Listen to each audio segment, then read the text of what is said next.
quaint, charming, well-managed bookshop called Literati. Literati is at the end of Calangute, very close to Kandoli, and she's been running it for ages now. How many years? 14. No, actually, we finished 15 years in November. So it's in the 16th year now. As we go along, I need not introduce Diviya to you, Diviya Kapur, because as we go along, you'll get to know her well. But one thing I need to say, she's given up a lucrative career in law to enter the low-paying field of selling books. Unless you're madly passionate, you can't do such a thing. So tell us about how you entered the field, why you entered it in Goa. Well, I mean, I was practicing law in Delhi. This is it's an oft-repeated story for me, but the fact is that being from Bangalore, living in Delhi was a culture shock in itself at that time. And though in terms of the legal profession, it was very challenging and exciting to work in Delhi, I always felt that it was not a place that I wanted to live in all my life. It was not something that suited me or what I wanted to be. So there was an opportunity I got where to reassess, where it would have meant either starting an office and committing myself wholeheartedly to that life, which is when I realized it's time to opt out of it. And But you're being modest. You're being modest, Divya, here, because I think you're not stating the fact that you passed out from the National Law School of India. And I mean, okay, that's one thing. But the other thing is you set up this fantastic bookshop, which people fall for the moment they visit it. So I had an idea of a bookshop come cafe many years before I actually set it up. But the whole situation in metro cities requires a lot of finance and kind of investment, which I didn't have as an individual. And having been a constant visitor to Goa from when I was a child on an annual basis. For holidays. Every December from, whatever, I don't know, 25 years or no, must be more. I'm older now. So yeah, for a very long time. So you love the place? You love the place? Yes, happy memories. I had a certain familiarity and a certain love for Goa and its people.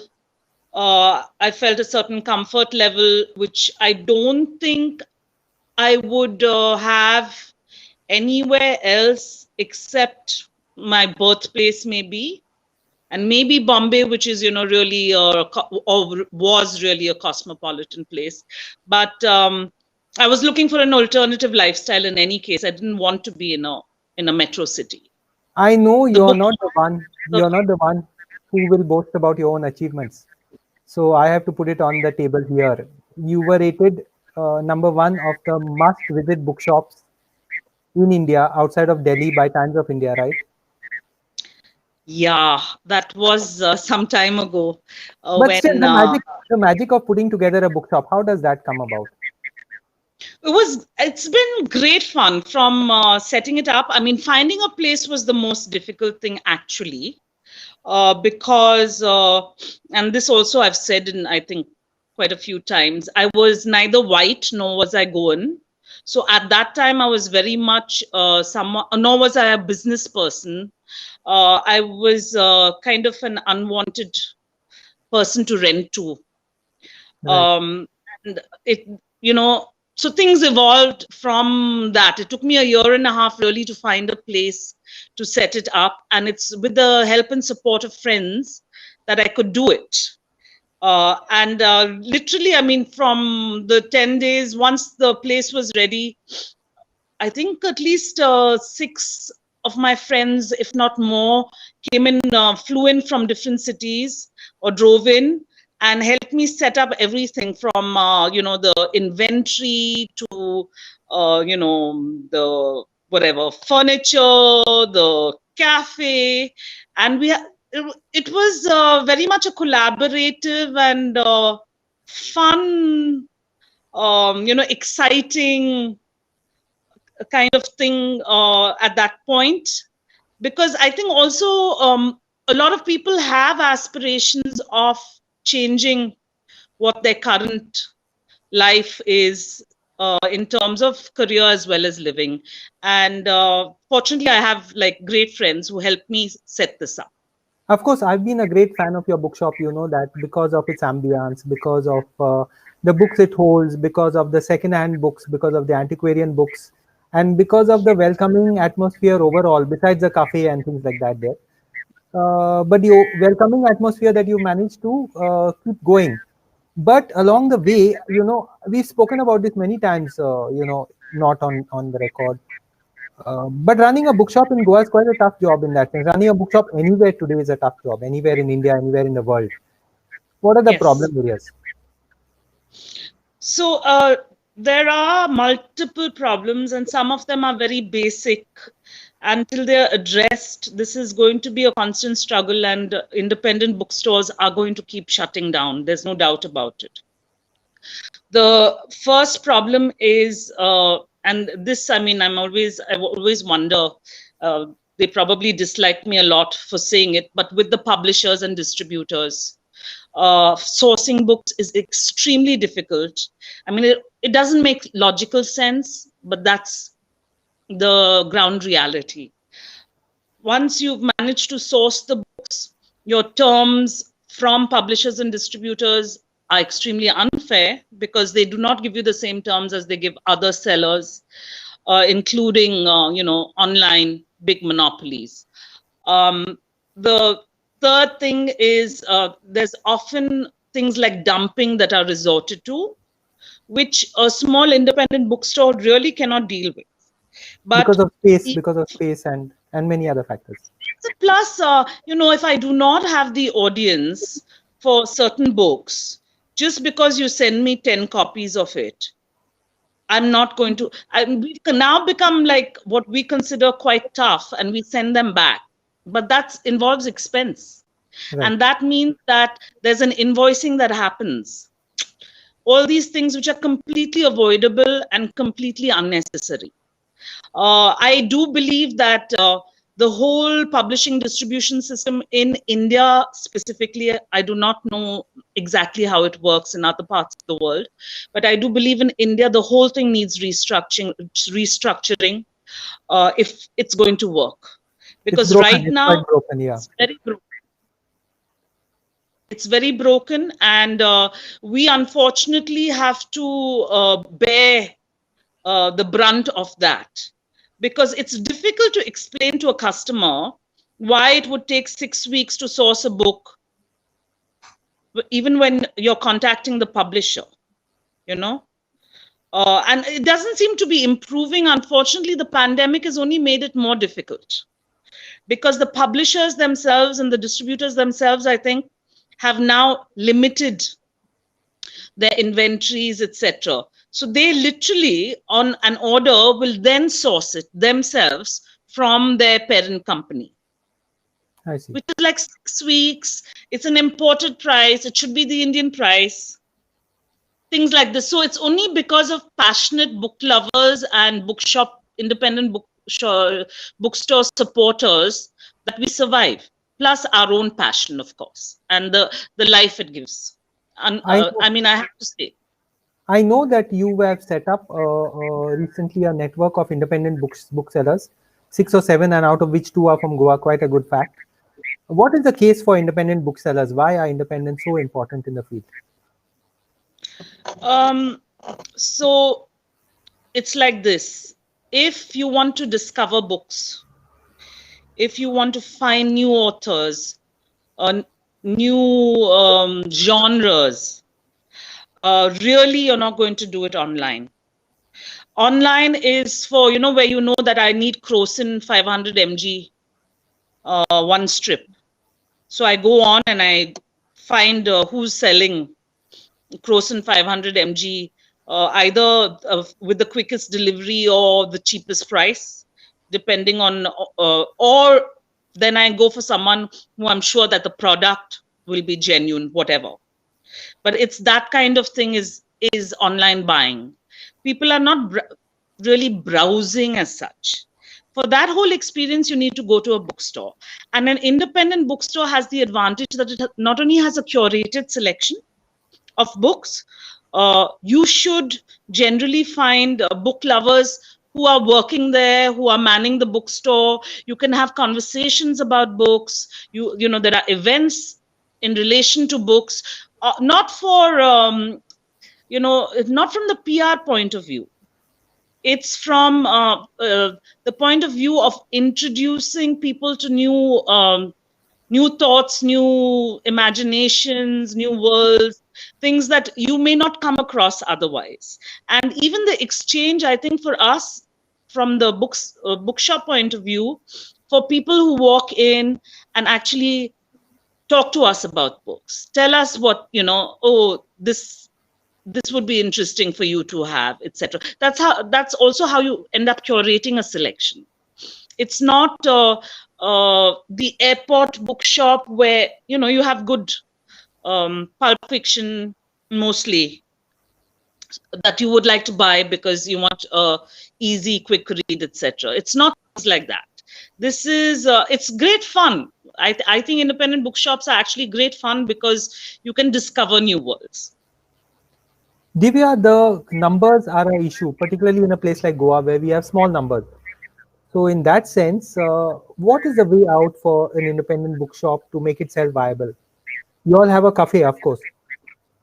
Well, our cafe has been closed ever since the pandemic started. So that is a big issue. Of course, our cafe has mostly always been just to provide a service to people who want to come and hang out and, be able to have a drink or a snack or something. But, well, that's off the table for now. So the issue is you're talking about volume sales.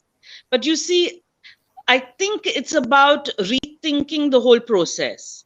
If I'm ordering 150 books, should it really matter that I'm ordering 60 different titles or 70 different titles or whatever the number may be? Why should I order 100 titles of one book?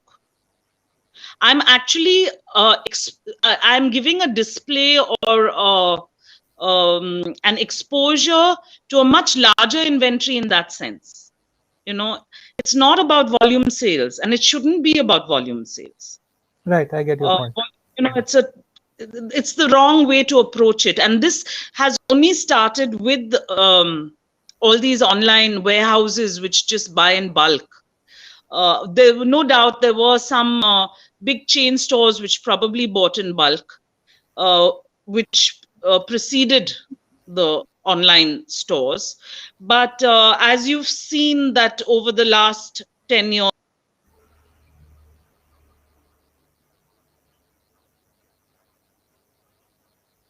Ouch.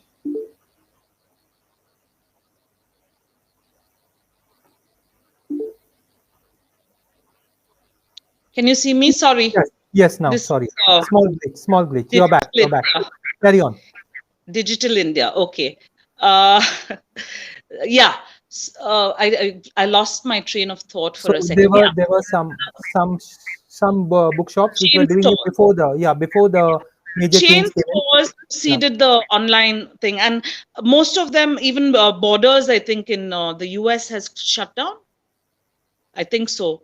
So that scale and that what also has happened is that those kind of stores finally ended up diverting from what they started with, which was books. They just kept adding on. So it became toys, and it became stationery, and it became this, and it became that. And books kind of receded into the background because they were trying to, as you said, this whole viability equation. So I really don't think that's the route to go. There are 3 sections in your bookshop that I really enjoy the most. One is your Goa books, one is your old second-hand books, and the other is your antiquarian books, which are kept under lock and key. So tell us about all these three. So actually, when I started, everyone thought it was a crazy idea to have new and secondhand books in the same bookstore, because they were like, who's going to buy a new book if you have the secondhand copy of it? But the idea was not that. The idea was that what you get in secondhand today, you may not get as a new book. And you also, that's one part of it. Then you also have people whose passion is secondhand books, used books. You know, they would actually prefer that to a new book, not necessarily only because of price. So there's that aspect. And the third aspect was when I was in Goa on various occasions, I had the good fortune to be able to, you know, go down the road to some little nook and find like fabulous books for a reasonable price most of the time, which you know, would help me get through my holiday in terms of my reading. Now there are two or three things. One is it's a very eclectic collection, usually because of the number of travelers and the types of, you know, the types of reading that some little store has landed up with. Two is it is not as difficult to run as a library would be in a tourist place like Goa, where, you know, there's a lot of movement. So it's not that you have like only a resident population. You have a lot of population which is coming in and going out. So the library concept becomes difficult. But the whole idea is to be able to connect with readers, to provide books that they are excited about. It's a whole different, I don't know, it's a whole different high is what I can say. Your Antiquarian books and your Goa books? My Goa books, it's obviously a very important section. We try and keep it as updated as possible. The only thing where we didn't find what did not work is when we had the Konkani, the Marathi, and the Portuguese books. We found that people who come here don't necessarily pick up that. Maybe they go to the, you know, Konkani Academy or to specifically to the source of those books. So we've kind of slowly taken that out of the picture. But in terms of the English books, we try our best to keep it as updated as possible. And there are a lot of titles. Yeah, there are a lot of titles today in the market. Too many titles. Yeah. I know. But then Goa, you know, if you're in Goa, you should try and like have as much as you can. True. So we try.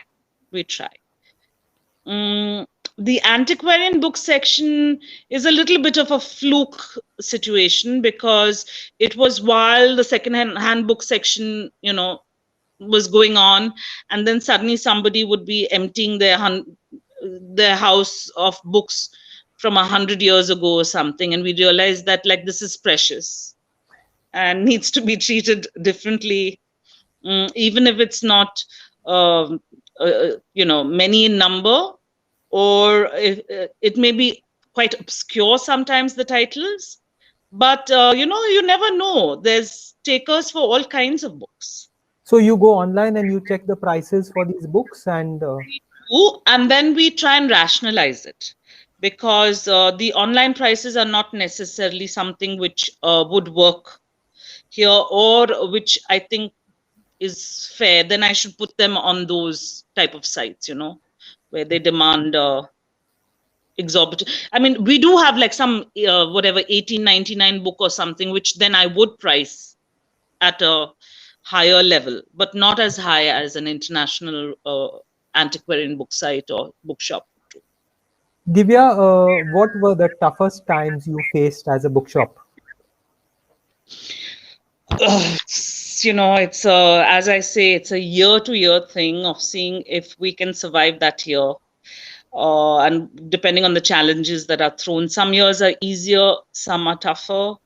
Now, the first year of the pandemic, we managed with the support of book lovers, with a group that helped us do a secondhand book sale on WhatsApp, which was the greatest fun, and also, helped boost and carry us through a little bit of our payments. On WhatsApp? This On WhatsApp? on WhatsApp, it's great fun, no? I So see. it's So the price is fixed, but it's the fastest finger first. I see. That's the person who gets it. There's a lot of like buzz and a lot of Okay. of course, it's a lot of work, but it is fun. It's I good see. fun. Yeah, and it's a totally new group of readers usually. So Uh, sorry, I interrupted you. You were talking about the first year of the pandemic. yeah, so the first year of the pandemic, I think we managed to push through. But now it's, and I'm sure this is not only in the book field, I'm sure this is across sectors and things. It's beginning to get tough because all your payments continue, whether it's electricity or salaries or your taxes or whatever. And this time also the lockdown for us because of our location was much longer, Uh-huh. which means you know uh, we were kind of trying to get a few book orders online. That's about it. I know So the pressures you all face because we have spoken about this many times, and I can empathize with you. I know where the pressure is coming from because we are close to the book trade in that sense. yeah. What do you feel the state should do, the state could do, the citizens could do? Because see, bookshops are not just any other shop selling toothpaste. They have a social role to play and a very important role of creating knowledge, promoting knowledge, creating the next generation of active learners. What Yes. should the state and society do in your view? So I always go back to these examples of France and Germany, where the state plays an active role. They regulate to support independent bookstores. They also provide, like the online can't give more than a particular amount of discount. They can't offer all kinds of freebies, etc., which would Kill the result in, kill the competition. yeah, it would kill the competition. So they actually take active measures to provide a level playing field, and that I think has worked to a large extent. They also have certain schemes, etc., for indies, and that's from the government point of view. And then, of course, the customers. I mean, that's our lifeline, right? Now, the interesting part about the pandemic and this whole online world is that we found customers who've contacted us from, some village in Kerala to Chhattisgarh to Jammu to what is that, New Zealand, now, Northern Ireland. It's quite Heartwarming. yeah, quite heartwarming, right word. But to sustain the amount of orders you need at that level is not easy. So we do need support from people, local residents. We need them to visit bookstores and buy books. We You need need authors to you buy need books you, in bookstores. you need a friends of literati kind of group, someone who understands that this is a vital institution, part of our society, part of our culture in that sense.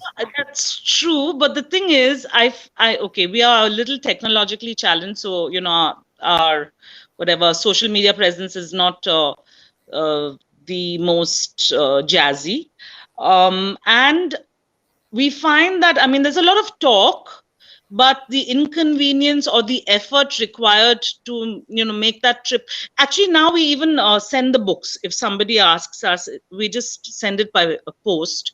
So it's not even like they have to make the trip, but they have to take the trouble to want to support us, to order from us, to wait if they need to for the order, which we do have some, but we need more like that. And my grouse will be, what about authors? How are they supporting indie bookstores? When it comes to the time for a book launch, they all want a book launch at an indie bookstore. But I mean, they should walk the talk too. It's in their interest, I think. And that's what puzzles me. It puzzles me that there's very little of that. Bookshop publishers have the same grouse.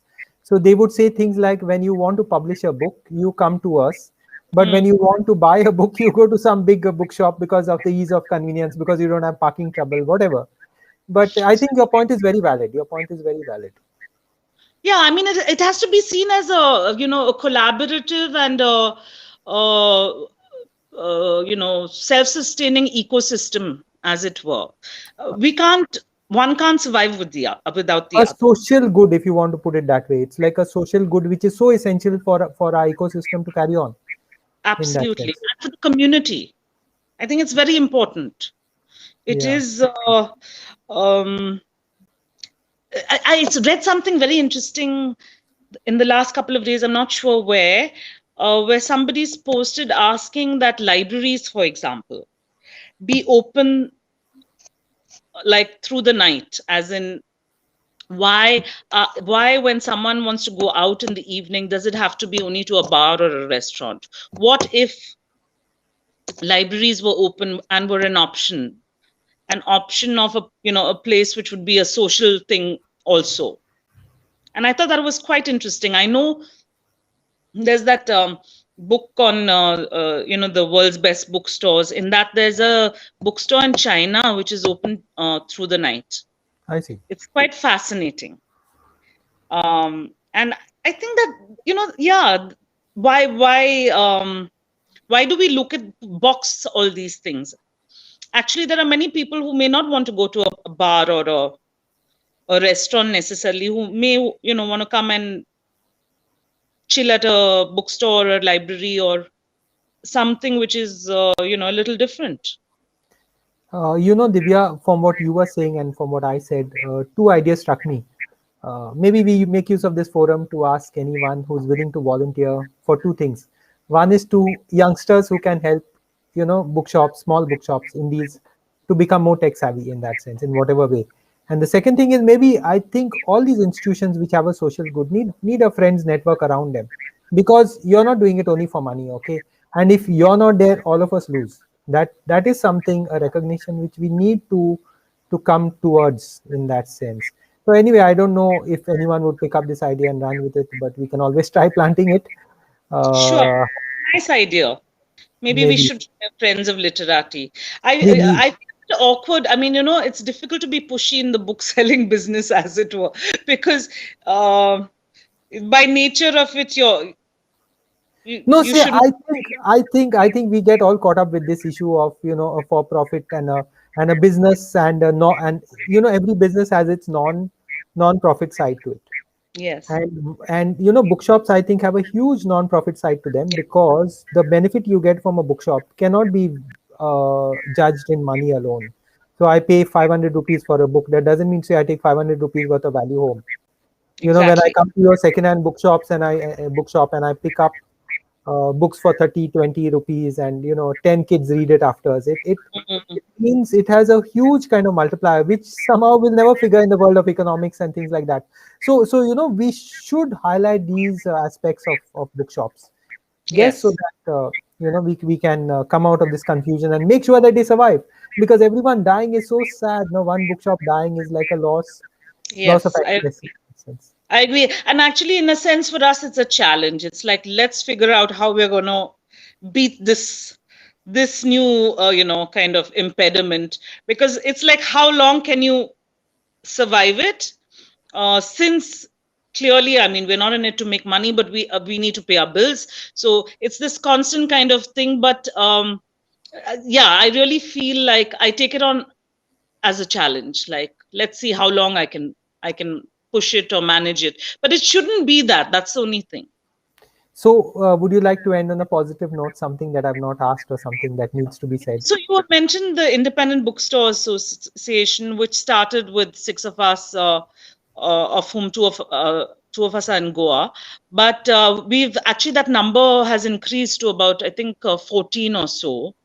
It's just because of the pandemic that we can't get some formalities in place and take it to the next stage. But that, I think, is in itself, even without it being formalized, has been a huge support system. And when not only in terms of like trying to find a way forward, but even in terms of inventory, in terms of other supports. Mm, it's within each already other. started. It's already started amongst the group. There's a lot more that needs to be done, but I think it's a great start. And the moment like these offices and all are open and we can, formalize it, we can actually take it to the next step. That's so nice. And I think at the end of the day, the task in front of us is to reposition the role of a bookshop in any society. It's not just an ordinary another sales place. It's something much, much more than that. And thank Yeah. you for all the work you've been doing. Thank you for your time. But more Thank than you. that, thank you for the years you put in here. And I'm always a fan of your bookshop. I can come there for any amount of time, and time just vanishes. I don't know where it goes when I'm there. And we've had some lovely book launches at your place. We've had some excellent secondhand book sales, the fundraisers, your Bay Book initiative, and a whole lot of other things, which we are very grateful for. And the only reason why I hold you on tonight here is so that somehow it's recorded and not forgotten. These things very often slip through the cracks, and these stories need to be told. Thank you so much, Divya. Thank you so much, Rico, for your support always. And yeah, it's I have to say it's been a fun ride, and I hope That's it the can least continue. I can do. But keep it up. Keep it up. Thank you. Thank you. Thank you. Thanks Thank a you. lot. We'll cut.